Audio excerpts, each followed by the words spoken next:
আসসালামু আলাইকুম। রাজনৈতিকভাবে বিএনপি এখন সবচেয়ে কোণঠাসা বা চাপের মধ্যে আছে। নানান কারণে বিএনপির বাইরে সকল রাজনৈতিক দল নানাভাবে চাপ তৈরি করছে, নানাভাবে বিভিন্ন ইস্যুটাকে সামনে আনছে।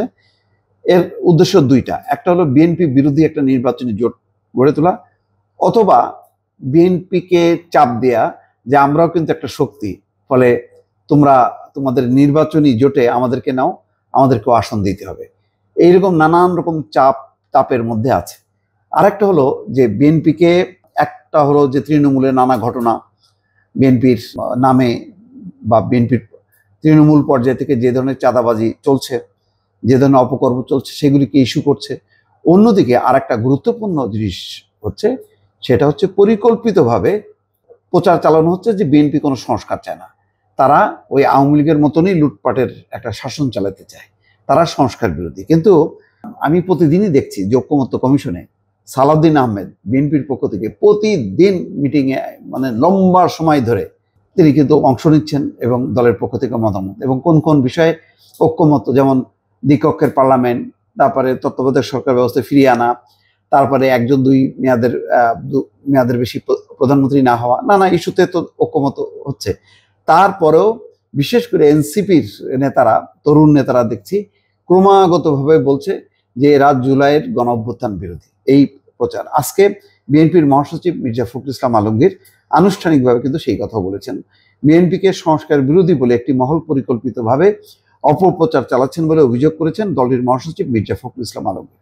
রোববার রাজধানীর গুলশানে বিএনপির চেয়ারপারসনের রাজনৈতিক কার্যালয়ে এক সংবাদ সম্মেলনে তিনি এই অভিযোগ করেন। তিনি বলেন, জাতীয় ঐকমত্য কমিশনের কার্যক্রম নিয়ে আগ্রহ এবং প্রত্যাশা যেমন অনেক, তেমনি হতাশা ও উৎকণ্ঠাও রয়েছে জনমনে।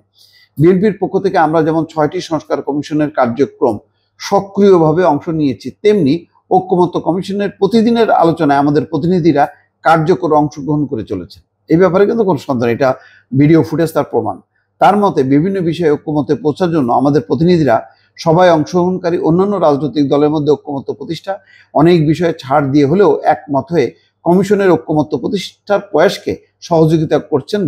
কিন্তু দীর্ঘ আলোচনার পর সংস্কার কমিশনগুলো যে সব প্রস্তাব পেশ করছেন তার বিপরীতে কিংবা নতুন নতুন প্রস্তাব উত্থাপন এবং তা নিয়ে অনেক সময় অচল অবস্থার সৃষ্টির কারণে কার্যক্রম বিলম্বিত হচ্ছে। বিএনপির মহাসচিব বলেন, ঐকমত্য প্রতিষ্ঠার আগ্রহী বলেই আমাদের প্রতিনিধিরা ধৈর্য ধরে আলোচনা শুনছেন এবং তথ্য প্রমাণ এবং যুক্তি দিয়ে সঠিক সিদ্ধান্ত গ্রহণে কমিশনকে সহযোগিতা করছেন। তো এখানে তো নানা বিষয়ে বিএনপি তো তার পজিশন বলবেই, সেখানে মত দ্বিমত তো থাকবে। এখানে ঐকমত্য কমিশন সেখান থেকে কয়টা পয়েন্টে ঐকমত্য হলো তার ভিত্তিতে তারা এগোবে। এটাই তো কথা, যে কম সংস্কার চাইলে ডিসেম্বরের মধ্যে নির্বাচন, আর বেশি সংস্কার চাইলে জুনে, এই তো কথা ছিল। তো এই ব্যাপারে তো কোনো মানে দ্বিধা দ্বন্দ্ব নেই বা বিভক্তি নেই, পরিষ্কার বিষয়টা।